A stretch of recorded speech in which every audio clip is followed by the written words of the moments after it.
एक मूर्तिकार ने अपने बेटे को मूर्तिकला सिखाने का निश्चय किया। वह बड़ा होकर मूर्तिकार ही बना।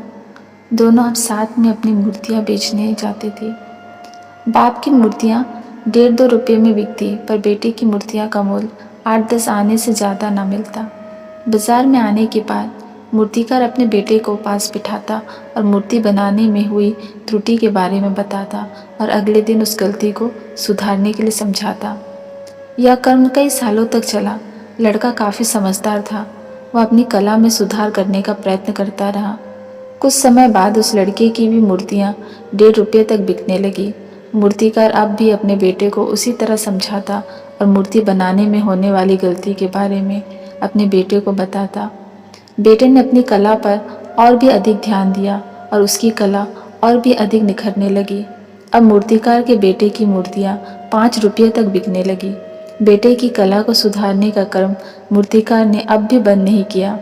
एक दिन बेटे ने झुंझलाकर कहा, आप तो दोष निकालना बंद ही नहीं करते।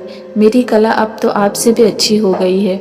मुझे मेरी मूर्तियों के लिए 5 रुपये तक मिल जाते हैं, लेकिन आपकी मूर्तियों की कीमत अब भी 2-2.5 रुपये ही है।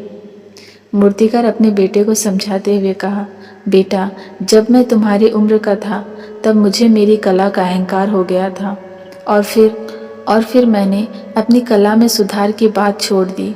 तब से मेरी प्रगति रुक गई और मैं 2 रुपये से अधिक की मूर्तियाँ ना बना सका।